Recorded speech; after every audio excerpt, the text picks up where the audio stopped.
Netanyahou affirme que le Golan annexé appartient à Israël, pour l'éternité, et persiste sur Gaza malgré un mandat d'arrêt international. Le Premier ministre israélien, Benjamin Netanyahou, a réitéré, lors d'un discours récent, que le plateau du Golan annexé appartient à Israël pour l'éternité.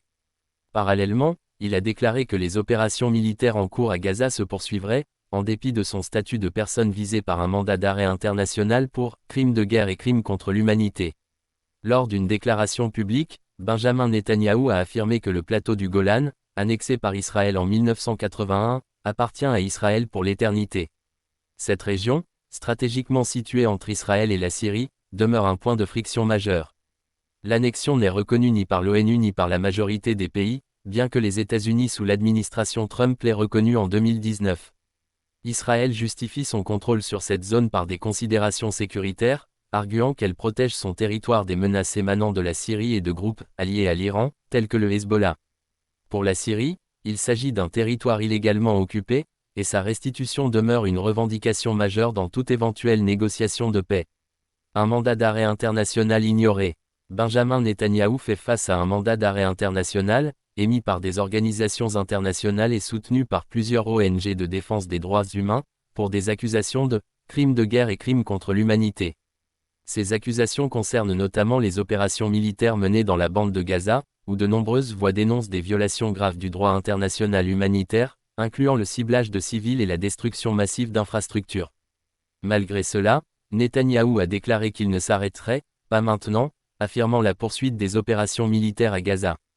Cette déclaration intervient alors que les frappes israéliennes sur l'enclave palestinienne ont causé des milliers de morts, selon les derniers chiffres fournis par le ministère de la Santé à Gaza. Les Nations Unies et diverses ONG humanitaires continuent d'exprimer leurs préoccupations face à la situation à Gaza. Les infrastructures de santé sont au bord de l'effondrement, et les pénuries d'eau, d'électricité et de médicaments aggravent une crise déjà catastrophique. Les appels à un cessez-le-feu immédiat se multiplient, mais Israël persiste à justifier ses actions par son droit à la légitime défense contre le Hamas, qualifié de terroriste par l'État hébreu. La communauté internationale reste divisée face à la situation. Si certains pays, notamment les alliés traditionnels d'Israël, appellent à la retenue tout en soutenant le droit d'Israël à se défendre, d'autres condamnent fermement les opérations en cours. Les appels à enquêter sur les potentielles violations des droits humains se multiplient, mettant davantage de pression sur Netanyahou et son gouvernement. Les déclarations de Benjamin Netanyahou soulignent une volonté de maintenir la ligne dure tant sur le plateau du Golan que dans la bande de Gaza, malgré les critiques internationales croissantes. Alors que les tensions restent à leur paroxysme, la question demeure, quelle sera la réponse de la communauté internationale face à cette escalade, et quelles seront les conséquences pour la région déjà en proie à une instabilité chronique ?